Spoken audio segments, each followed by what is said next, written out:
Assalamualaikum warahmatullahi wabarakatuh. Nama saya Muhammad Dafa Fisabilillah dari kelas 4 ED dengan NPM 062030321044 dengan dosen pengampu Pak Budiman. Kali ini saya akan menjelaskan apa itu AED, cara menggunakan AED dengan benar, dan efektivitas AED dalam menolong penderita henti jantung. AED atau Automated External Defibrillator adalah perangkat elektronik yang berfungsi mendiagnosa aritma jantung yang mengancam jiwa manusia dari vibrasi ventrikel, takikardia ventrikel tanpa denyut, dan dapat menganalisis irama jantung secara otomatis dan memberikan kejutan listrik untuk mengembalikan irama jantung jika dibutuhkan. Alat ini berfungsi untuk menolong orang yang mengalami henti jantung. Baiklah, berikutnya saya akan menjelaskan bagaimana cara menggunakan AED dengan benar. 1. Jika Anda melihat ada orang yang tiba-tiba pingsan atau tidak sadar, segera panggil bantuan medis atau ambulan. Setelah itu, minta seseorang untuk mencari alat AED terdekat. Yang kedua, periksa apakah penderita benar-benar tidak sadar. Jika penderita sudah dewasa, coba guncangkan tubuhnya atau panggil dengan suara keras. Namun jika penderita adalah anak kecil, jangan guncangkan tubuhnya, melainkan cukup dicubit saja. Jika penderita sadar atau dapat merespon, jangan gunakan AED. Jika penderita tidak sadar, periksa pernafasan dan denyut nadinya. Apabila penderita tak bernafas dan denyut nadinya tidak teraba atau teraba namun tidak teratur, lakukanlah CPR. Kompresi dada dan pemberian nafas buatan melalui CPR dapat memberikan oksigen sementara pada penderita sambil menunggu AED. Jika AED tiba, pastikan tubuh penderita dan kondisi di sekitarnya sudah benar-benar kering. Lepaskan pakaian dan benda lain yang menempel pada tubuh penderita, seperti koyo ataupun kalung. Setelah itu, nyalakan alat AED. Alat AED akan memberikan panduan dalam bentuk suara mengenai langkah demi langkah yang harus Anda lakukan. Terdapat 2 lempeng elektroda AED yang harus ditempelkan ke dada penderita sesuai posisi yang tampak pada gambar di AED.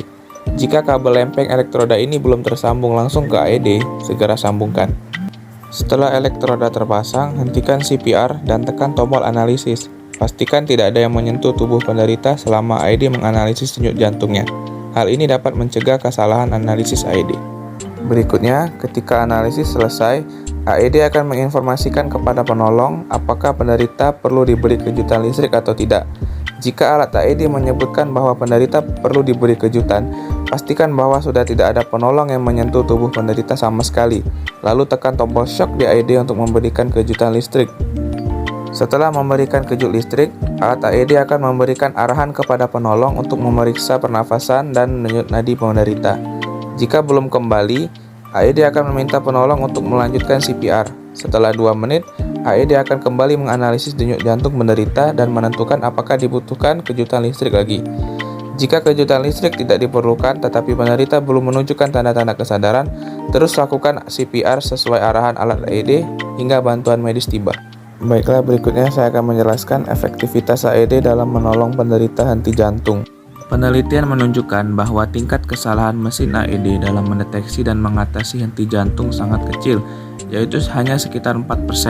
Sebagian besar kesalahan terjadi karena kelalaian orang yang menggunakan AED. Contohnya, jika pengguna tidak sengaja mengabaikan instruksi menekan tombol kejutan listrik, masih melakukan kompresi dada saat AED menganalisis denyut jantung, atau salah menekan tombol AED.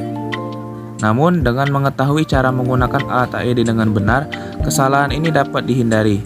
Saat ini, AED tetap merupakan langkah termudah untuk menyelamatkan nyawa orang yang mengalami henti jantung sebelum bantuan medis tiba. BPKN atau Badan Perlindungan Konsumen Nasional merekomendasikan agar AED diwajibkan untuk dipasang di ruang publik dan digalakan gerakan pelatihan pengoperasian AED sebagai salah satu upaya penyelamatan nyawa manusia dan meningkatkan peluang hidup seseorang pada saat terjadinya gagal fungsi jantung.